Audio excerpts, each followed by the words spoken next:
The Tim Heale Podcasts. Ordinary people's extraordinary stories. Welcome to the Tim Heale Podcast. In this episode, I'm going to interview the number one guest on Podmatch. So, without further ado, Tyler. You're welcome. Good. Oh, it's a pleasure I'm doing to be here, good. Tim. I'm looking forward to it. Yeah, I mean, I've obviously been number one host on Podmatch. You've been the number one guest on Podmatch for so long. It's unreal. 18 months. Wow. Wow. Well, let's see how this goes. So, Tyler, if you can tell me when and where you were born, if you can describe to me what it was like where you grew up, the schools you went to, and the education that you received. Sure. I was born in a small town just outside of Calgary, Alberta, Canada, and grew up in another small town just south of the city. And my elementary school was the typical standard first to sixth grade. It was in town and a really, really, really wonderful school to go to. I'm still in communication with my teachers, those that are still with us. Unfortunately, there's a downward trend with longevity in my teachers. My sixth grade teacher passed away about 3 years ago. My fifth grade teacher passed away last year. And I'm hoping that trend stops there. Because I absolutely loved my elementary school teacher, so much so that I actually acknowledged them in my book when it came out, just because of the impact that they had on my development. And then in junior high, I went to a different school, grades 7 through 9. I went to a very, very, very small rural school that was out in the middle of nowhere in this little tiny hamlet south of the town that I grew up in. The town itself, the hamlet was so small that when school was in, it actually tripled the population of the community. And then we'd all leave and go back to home, and then the community would be quiet again. And that was wonderful because all of my family grew up ranching. I did not. I was in town, but I would be out on the ranch over the weekends, almost every weekend, doing something. We were, either feeding cattle, or we were branding, or herding, or fixing fences, or who knows what I had to do over the weekend. Chores on my uncle's farm were endless and nonstop. So that was junior high for me. And it was nice to be in a rural community like that. And then I ended up going to a fine arts high school. Before you go on much further, let's just drag you back a little bit. Calgary. Mm-hmm. Yes. Calgary Stampede. That's correct. Yes, sir. Wow. How many times have you been to the Calgary Stampede? Have you taken part in it, coming from sort of cowboy stock, effectively? So, yes, but no. I never participated from a cowboy perspective, but I was part of the Young Canadians of the Calgary Stampede, and I put on the grandstand show. So that was phenomenal and fun. It's they are not kidding when they deem it to be the greatest outdoor show on earth. That is not hyperbole. That really is the reality of that 10-day festival, because it has everything. You have the rodeo, you have the fairgrounds, you have the grandstand show, you have the super dogs, exhibitions, the fair, the market, like everything that is, you see over 1 million people come through those turnstiles, and it is a massive undertaking, and just an absolute joy to be involved with, and just a fun thing to do. I strongly encourage anybody, if you've never been to Calgary, do make your first visit during the summer, anytime after the first Friday in July, and you can enjoy those 10 days. It really is. The whole city comes alive. We have pancake breakfasts, and it's just, you can eat for free, and find something to do at any time of the day or night for those 10 days and just have a great time. Well, it's on the bucket list of things to do. So let's just concentrate on your elementary school just for a bit. Sure. You mentioned earlier that about some teachers that had an influence on you. Can you elaborate a bit more on that? Absolutely. My father was a teacher and passed away when I was in the first grade. I was 6 years old when my father passed away. And he was really well known within the community, very well liked. And as an educator, I think a lot of the teachers took an extra shine to me. And so my first grade teacher, Judy Nielsen, really looked out for me, really supported me, especially in that time because my father passed away in February. So it was, the last half of the year.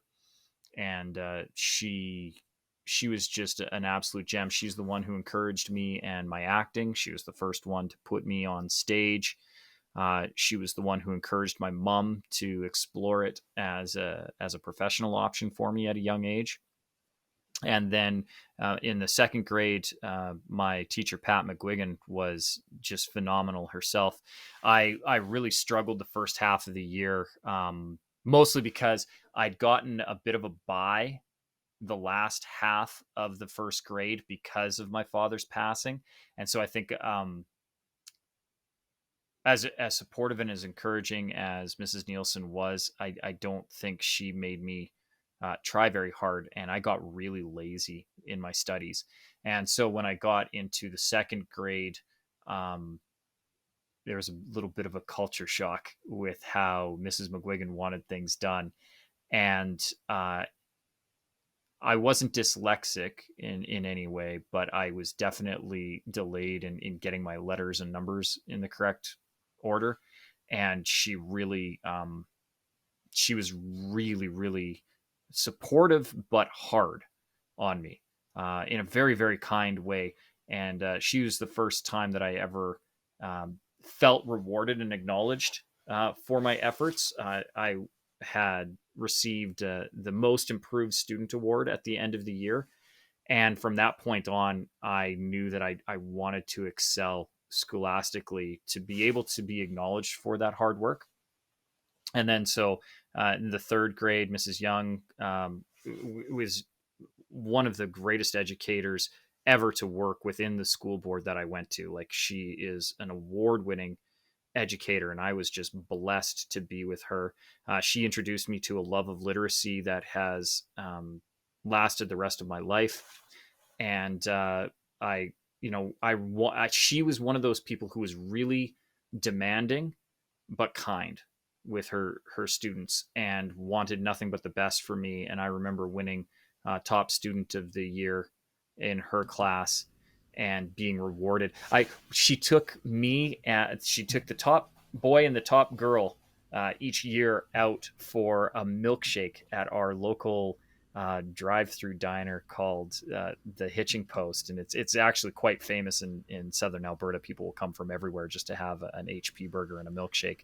And as top student, I got to go with Margaret and enjoy milkshake of my choice, which, by the way, was licorice flavored, and it was just a really good time. And then the 4 through 6, I had Mr. Lowy. Licorice. Yeah, black licorice flavor. You have no idea.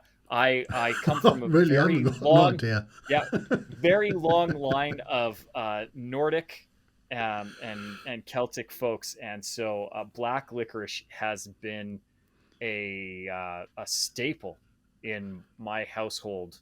But in a milkshake, my family. But yeah, so then you get it flavored in the milkshake, and it's to me it's a little slice of heaven, and I love them. I still drink them to this day. Yeah, well, that's an odd. That is really odd. Yeah, I don't mind licorice, but I couldn't imagine it in milk. Yeah. Anyway, yeah, licorice is good. Milkshakes are good. Combine them together, it's definitely weird. I'm not gonna lie. I now, it's not my only staple when I go there. I will have a real strawberry banana milkshake as well. Those are phenomenal. Hmm. I can understand the strawberry milkshake and the banana milkshake. Preference would be chocolate milkshake. Oh yeah, Every they're time great. They chocolate. have them too. Yeah. So let's just take it back to encouraged to do theatrical. Mm-hmm. How to become a thespian. So Mm-hmm. at that time, did you have sort of theatre classes or acting classes in your school, or was it extracurricular? Yeah, no, it was definitely an extracurricular. I mean, we did have performances. So Mrs. Nielsen had put me in the Christmas pageant, the Christmas play, and I got to play Joseph alongside my best friend at the time, Lisa, who played Mary. And that was a really,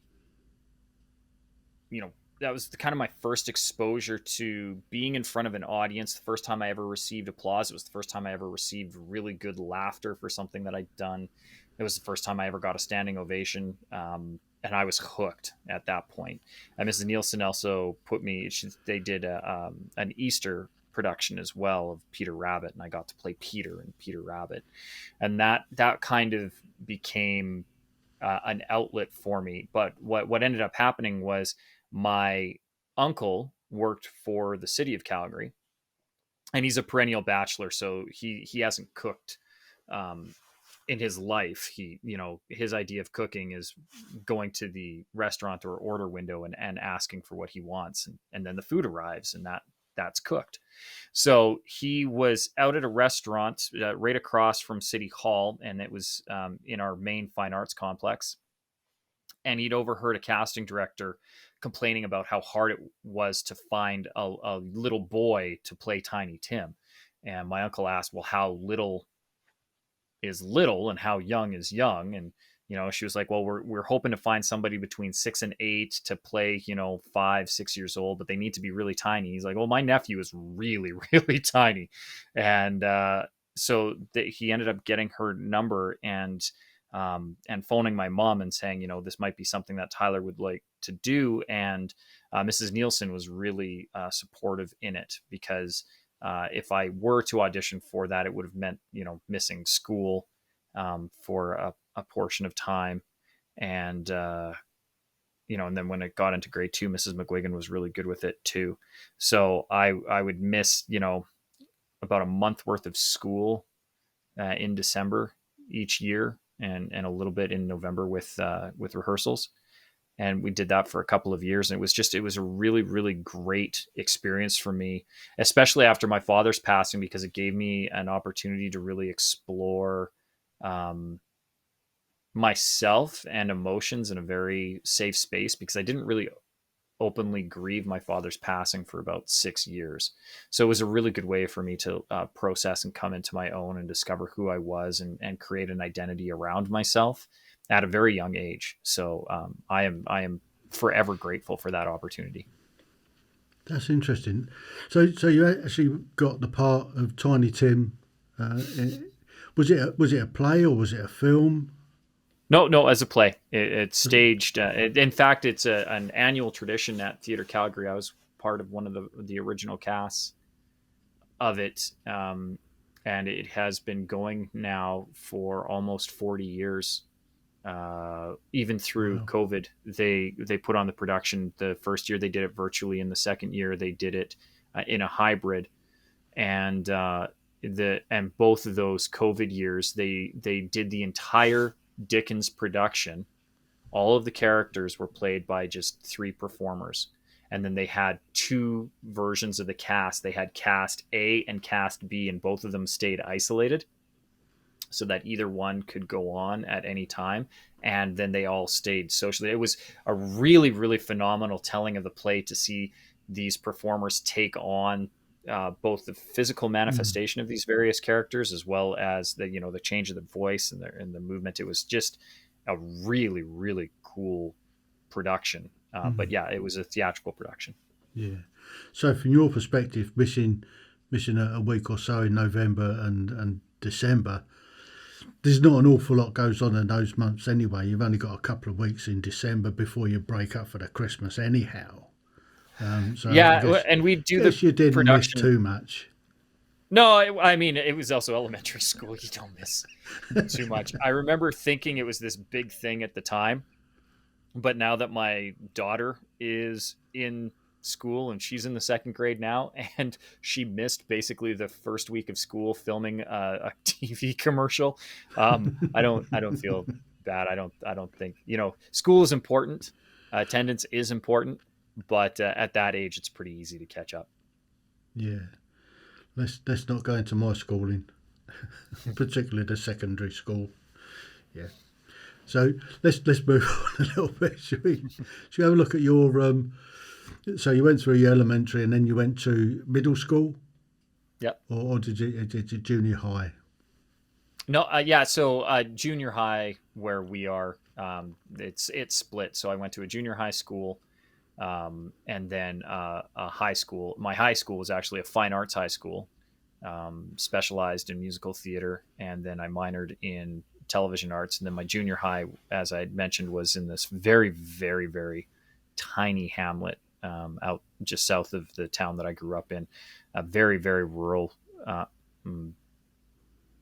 agricultural based school. I actually had a course called agriculture where we would like learn about farming and sustainability and ranching and livestock. We called it rural studies. Yeah. In my day, it was sort of animal husbandry. It was a bit of gardening. It was a bit of agriculture, that sort of thing. Yeah. Yeah. So that's when I actually went. So that was. I guess with the smaller classes like that, the teachers can concentrate more on your education, and you get that a better rounded education. Where you go into a big school with lots of kids in a class and a mix of abilities, you're gonna suffer at some stage because the teachers either trying to discipline the hooligans or and the people that want to try and get on and getting picked on. It's not a nice way to go. No, and I was really, really lucky too with that school because it was small. Everybody knew everybody, and everybody knew everybody through the grades too. So there was no like grade separation. I knew everybody from because it was a middle school and an elementary, so I knew kids that from grade 1 all the way up to the 9th grade, and we all kind of looked out for each other. And I still am in contact with a couple of the people that I went to school with that were in various grades, like in different ages, because the nice thing is, right, once you get out of high school, the grade level is irrelevant. And a lot of us were close anyways, just because of the way that school was designed and how it all blended. And it was a very athletic point in my upbringing. I played volleyball, basketball, badminton, a lot of team sports. We competed a lot. I ran competitively. And so it was just, when you're in that kind of an environment, you're playing with people who are of different age groups of you, and you're practicing together and riding the bus home together. And it was just a really, really, I think back on those days very, very fondly. I really enjoyed my time in junior high, and great teachers again too, from Rick Dawson on up. I had just some of the most dedicated educators. In fact, when I was in the 7th grade, Mr. Dawson, who was my math teacher, he was math and science and agriculture. There was a core group of about 4 of us: Liam Stone, Dave.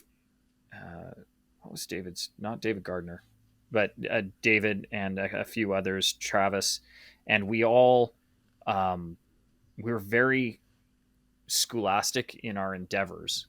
We were also very athletic, and Rick Dawson gave us a grade 9 math text, to start studying algebra.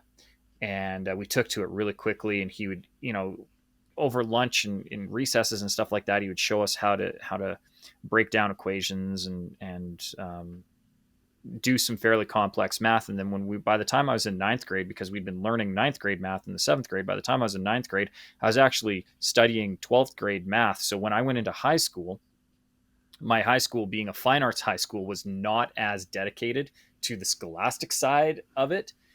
And I was able to basically skirt through mathematics. And my school was on the Copernicus system, so in high school. So instead of being semestered, where you have 4 or 5 classes for the first half of the year and then 4 or 5 classes for the second half of the year, we would have 2 classes for 10 weeks, one in the morning, one in the afternoon. And I actually did my 10th grade, 11th grade, 12th grade, and then AP, advanced placement mathematics, in the first 5 quarters. So by the time I was in my first quarter of my 11th grade, I had completed mathematics, including my first university placement math, which was a blessing and a curse, because then when I did go back to school post-secondary, many years later, because I didn't start my post-secondary until I was 28, I had well forgotten all that math that I'd done 11 years ago and 12 years. And it was a bit of a culture shock to have to relearn mathematics. So let's move us on a little bit then. So you had a pretty good time in high school, and moving on to what was your did you go on to college from high school? I did, but not for almost a decade. So I would have graduated at 17. And I actually, I had a medical incident my senior year of high school that paralyzed the left side of my body for almost a year. And so I actually took my last half of my senior year through correspondence. So I actually finished up school early and moved out to Vancouver on the west coast of Canada, which is a film mecca. It's referred to as Hollywood North here. A lot of film production is filmed out of Vancouver. A lot of shows that people would recognize are stand in for various other places are filmed in Vancouver. And so I'd actually gone out there before I even graduated high school. I was out performing, and I acted professionally from basically my late teens, from 17 on into my mid 20s, about 25. And so I didn't actually go back to university until I was 28. I made the decision when I was 27, turned 28, and then started my post-secondary and went back and got a geomatics engineering diploma. So let's have a look at moving to Vancouver then. What was the catalyst to drag you to across the country to Vancouver in the first place? And well, luckily for me, it was just across the Rocky Mountains. So it wasn't across the country. It was only a 12-hour drive to the coast, and I did it many times. But the catalyst for it was being told, first of all, losing use of my face and body put a real hamper on me graduating from the Alberta High School of Fine Arts, because I had to withdraw from Performance Art 35, which was basically the main stage production, the big musical that we put on each year. And I was perfectly healthy New Year's Eve 1996, woke up New Year's Day 1997, and my body didn't work. And so I had to withdraw from the play, because the show that we were doing that year was very dance intensive, and specifically tap dance intensive, and my left leg didn't work. So how much had you had to drink then? I was dead sober. That's the fun thing. I was actually the designated driver that night. What ended up happening was I slept weird, because it was like, early in the morning. By the time I got home, it was probably 4:30, 5 o'clock in the morning. and I'd fallen asleep and just passed out because I was tired. I was exhausted from driving everybody around. It was a bad blizzard that year, so I was driving in really bad weather, trying to get all of my friends who were very drunk and obnoxious back to their various residences. And I actually lived a town south of where I went to school, and it was about 25 minute drive on good weather, and it was probably a 50 to 65-minute drive that night. So I was exhausted and tired, and I fell asleep and just literally passed out. And running theory, because we can't prove it, and I'm a bit of a medical anomaly with this one, but the running theory is that I pinched off a nerve in my neck as well as the vein, and it built up pressure in my head, but I didn't have the response to move. And so I had basically a mini stroke, like stroke-like symptoms, where I put pressure in my brain, and then when I woke up, the whole left side of my body just wasn't functioning. And so it took a long while, a lot of physical therapy, a lot of rehab, a lot of acupuncture, laser acupuncture, chiropractic, various concoctions and cocktails and pills before I could get my face and legs working again. And they clearly did. So Mm-hmm. when was so you moved to Vancouver, Mm-hmm.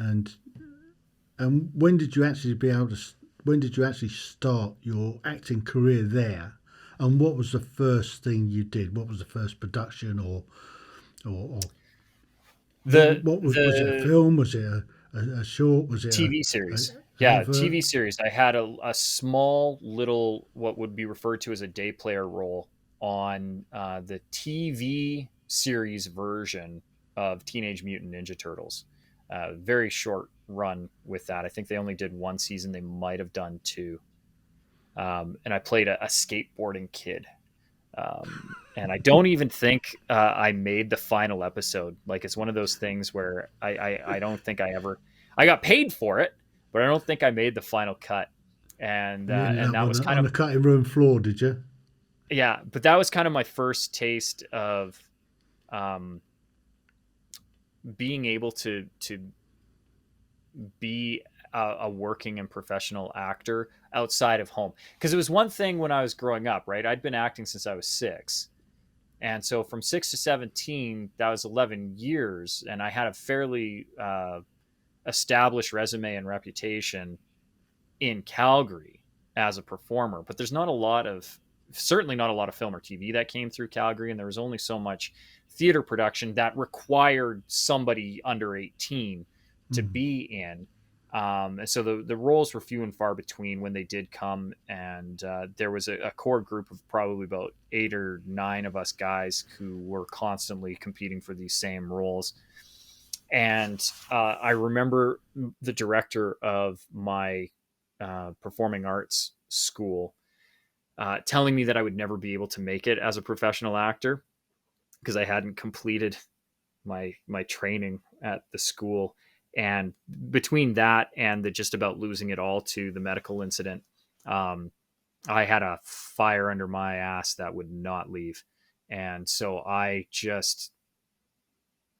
put my all into it. And it was basically one of those things where I moved out to the coast. I was out there before I actually ever even had my graduation ceremony. I think my graduation ceremony was the 20 something of June, and I had gone out to Vancouver with my uncle. Actually, my aunt and uncle had moved out there, and at the end of May, and I had gone out, I think, the 1st of June, and did this audition, got the role, filmed the role, came back for my graduation ceremony, and then packed up everything that I could fit into my 1982 Honda Accord and drove across the mountains back to the coast and never left.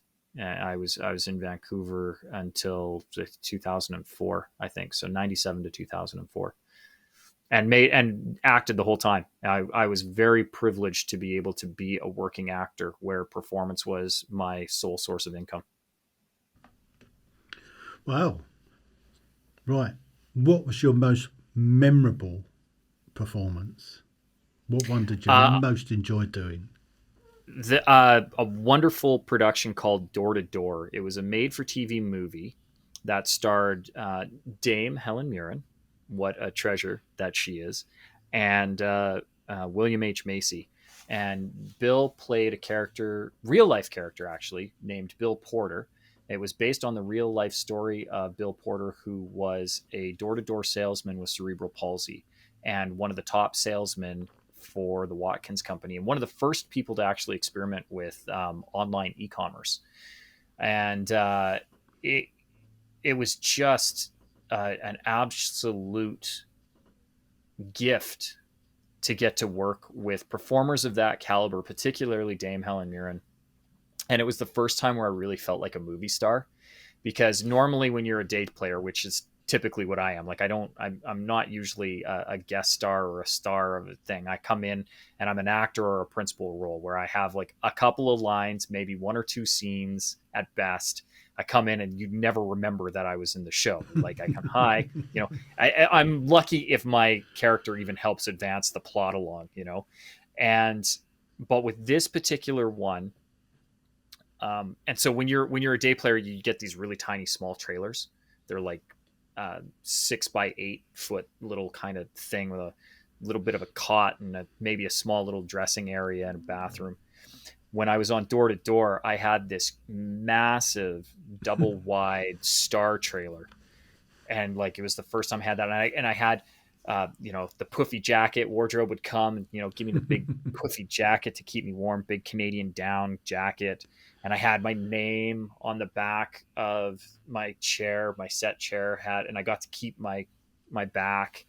And Bill came in; he was just so gracious, and chatted with me for a little bit. And Helen and I and Bill had a scene together in this diner where I did not play a very nice character. My character was really, really mean to Mr. Porter, and Helen played Bill's mom. And in the scene, we have this interplay where I'm making fun of her son, and she comes to his defense in a very, very clever, very witty way, and she turns around and asks if she can borrow some ketchup, and then she accidentally on purpose spills a glass of water into my lap and kind of, gives me I know what you're saying about my son and you can stop it now kind of thing. And Helen Mirren ended up actually getting nominated for a Golden Globe that year for her performance in Door to Door. And when they play, when they're like, and nominated for Best Supporting Actress in Door to Door, Dame Helen Mirren, and then they play a scene from the show that they're nominated in. The scene that they played was that diner scene between her, me, and Bill, and so I got to be featured on the Golden Globes with Dame Helen Mirren. I got to have a star trailer. I got to make a pretty good paycheck.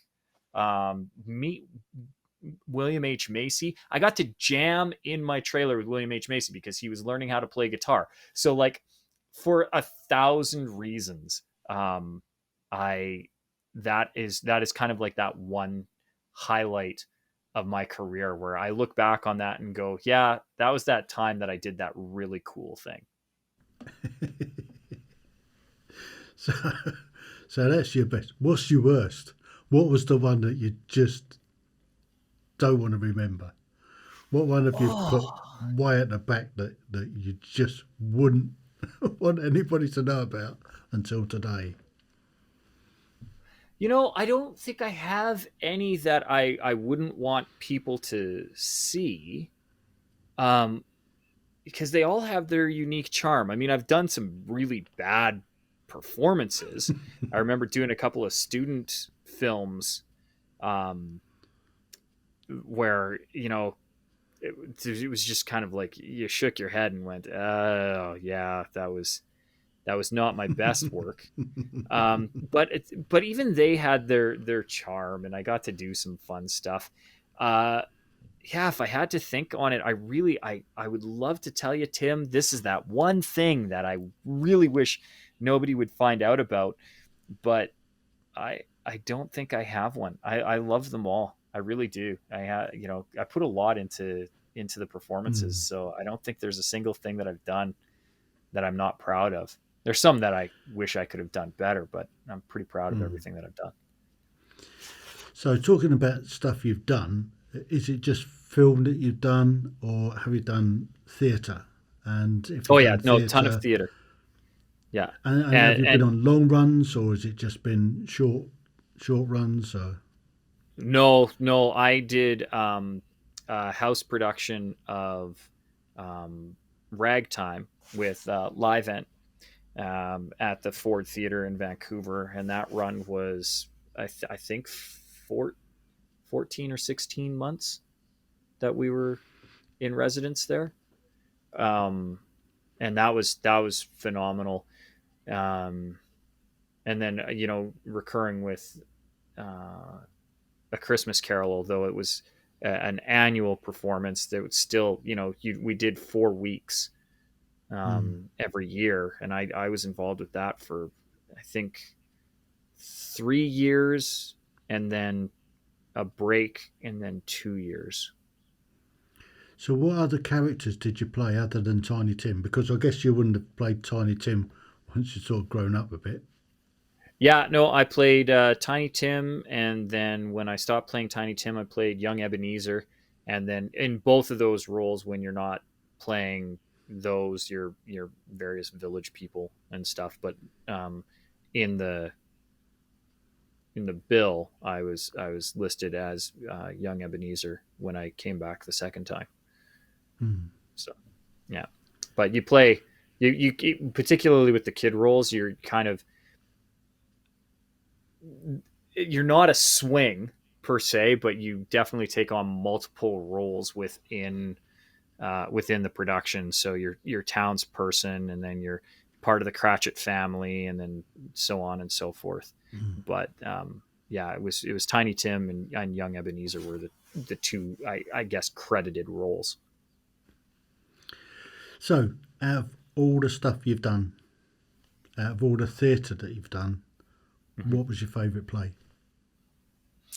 Um, Up until 2020, my favorite production that I had ever been involved in was Ragtime, because that was such a pivotal part of my career and development, and to have a standing engagement that lasted over a year, particularly as a performer, and a unionized gig as well. So it was a good paying show. That was just a gift, and I love that musical. The music of it is great. I to this day think that we still should have won the Tony. We lost to Lion King, and I think Lion King won because of more because of the spectacle and the money behind Disney that could sway the votes. Yeah, that Um, that has a bit to do with it, I guess. yeah, yeah, and as try as Garth Drabinsky did, Live Ent just didn't have the backing to get the votes, which was unfortunate, because that play was and that musical is just I mean, it's heartbreaking, and I love every bit of Mm. it. But recently, in late 2019, I got cast in a show called Feather Pen Fairy Tales by a local playwright here, and her name's Marin Ord. Um, Marin Burnham is her legal name, but Marin Ord is what she goes by professionally. And um, it was a fun little whimsical musical, and while we were performing that musical, and it's just it was light fare, really great music though, but light fare, she was actually writing her next production called The Gardener. And so then I got to workshop The Gardener, and I've now been involved with that production since April of 2020, virtually. And now I'm actually an executive producer for it. We'll be staging it in April next year. I won't actually be performing in it, but it is now my favorite production that I've ever been involved in, because the music in that is haunting. The story behind it is just uplifting in its messaging. It just makes you feel good to be a human. And I, I I don't do it justice, but I think the world needs to see this play, the musical. They need to hear the music. I have made it my mission to make sure I won't be the one to stage it on Broadway because I don't know the people and I don't have the connections, but I'm going to find the people who know the people so that eventually Marin can get this on Broadway because it deserves a much broader audience. If I can't get it to New York, I'm definitely bringing it to London. I'm going to get it up in the West End because it has to be seen by the world. This is better than Hamilton, in my opinion. Well, if you get it to London, let us know. I'll be up there to watch it. You'll be the first call, Tim. I will let you know. I love live theatre. Yeah, there's nothing like it. When I was stationed in London, we were going probably once a month to a live show, and I just don't get quite so many chances nowadays. But we do a bit of provincial theatre, darling. Go and watch some of that. So but we just love live shows. So bring us up to date. Let's have a look what we're doing nowadays. So nowadays, you're working on that. Is that all you're doing, or? No. That is one of those things that is a passion and just slightly above a hobby. I definitely have a lot of time and a little bit of money invested into its well-being. So I do want to see it go forward. But no, that's something I'm doing just because I believe in Marin and what she's done. She is just an incredible talent, and more people need to know her name and her work. If they don't know her name, they at least need to know her work and her music and what she's done. And like I said, I've made that a bit of a mission when I am not, pretending to be an executive producer of musical theater.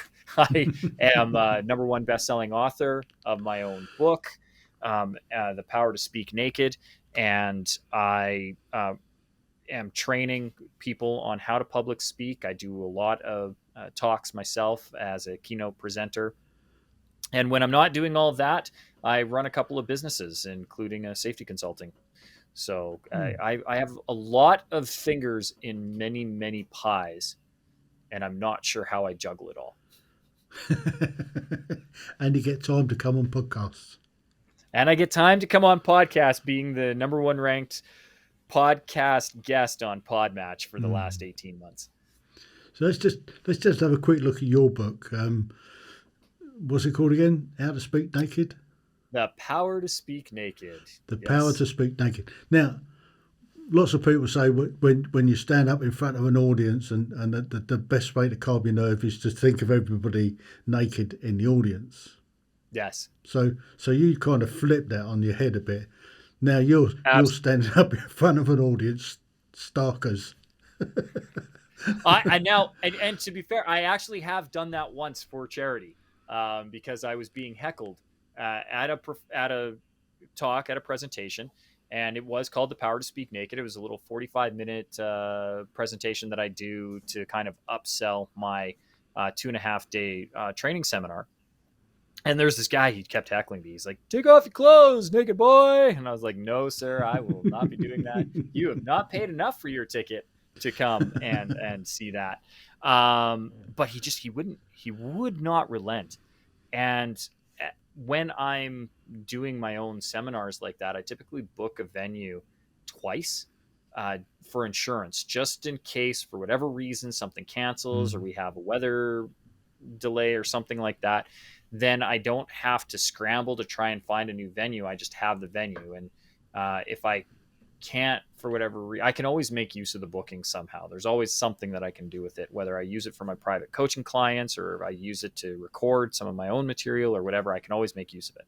So I had this venue booked for the following week. And so I said to the guy, "Look, if you're willing to pay an exuberant amount of money and we all agree to donate the proceeds to my favorite charity, then I will come back on. I will present naked. I have no shame. Like I will walk around gladly and happily. The only reason I have clothing on is because there are laws that request that I do that. Otherwise, I wouldn't. So I did actually. I had to get a whole bunch of insurance. It was remarkably hard to put on a show without clothes. I had to get extra insurance. I had to get clearance from the venue. We had to get bouncers to ID. Like there was like this whole thing that I didn't think about when I was running my mouth the week previous. But we did do it. We put it on. We made a great amount of money for charity, and I would do it again if anybody wants, to raise money for their charity, and they, for whatever reason, feel that a naked me will help them do that. I am always on board as long as it's going to a good cause. Fantastic. So, tell us about our latest book. Sorry, what's that? Our latest book. Let's give ourselves a bit of a plug. Yes, our latest book. That is correct, and we are published in our most newest #1 best-selling book on Amazon, Podcast Mastery, both host and guest mastery, with the wonderful Alex Sanfilippo of Podmatch. And yeah, I'm quite proud of that. As you should be, sir. As you should be. I am. That's my first real adventure into being a published author. And now best-selling published author. It's so much fun. So much more fun when you can say it that way. It's one thing. Best-selling published author. So. I'm a best-selling published author.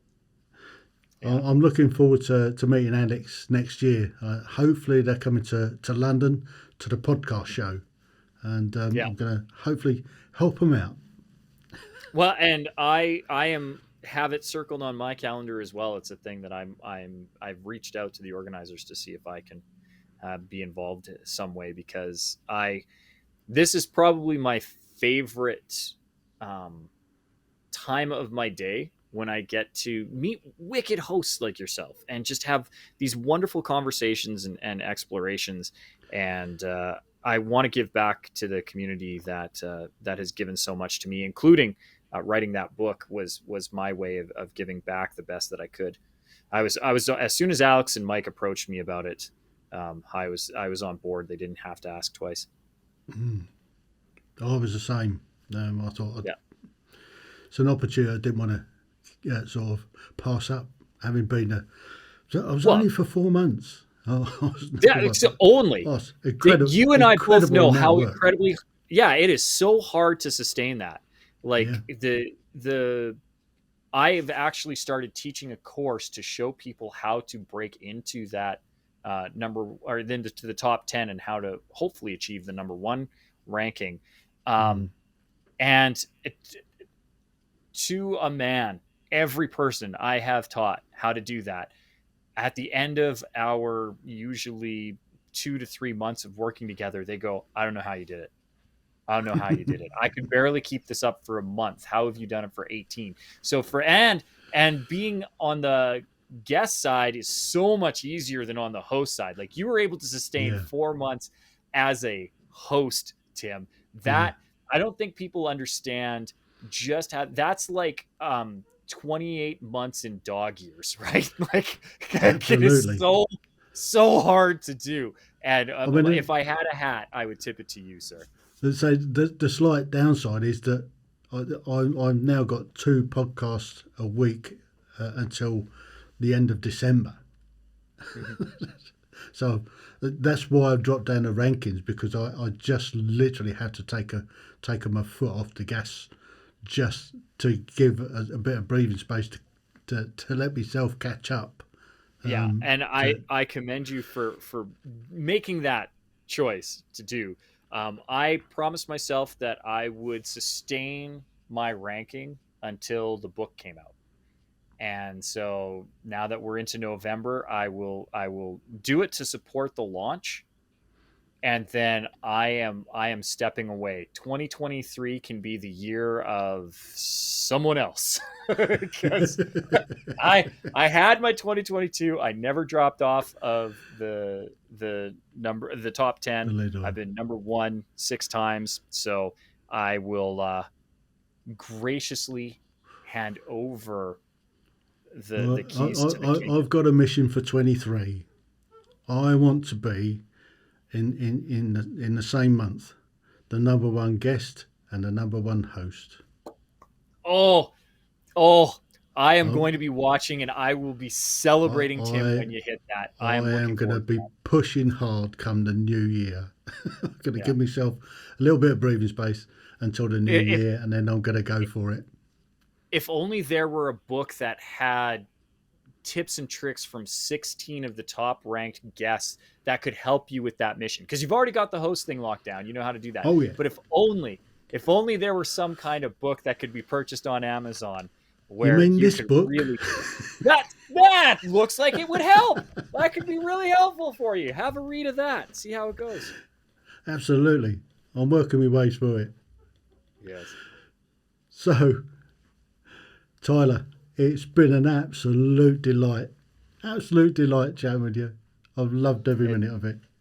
It's been my joy and my pleasure, Tim. Thank you so much for having me on. And here's to conquering 2023 and being on top. Absolutely. Hopefully I'll do it just before the podcast show. Yes. In London. Yes. Wouldn't that be a fun thing to brag about? Which would be a fun thing to bring. Yeah. So, thanks again.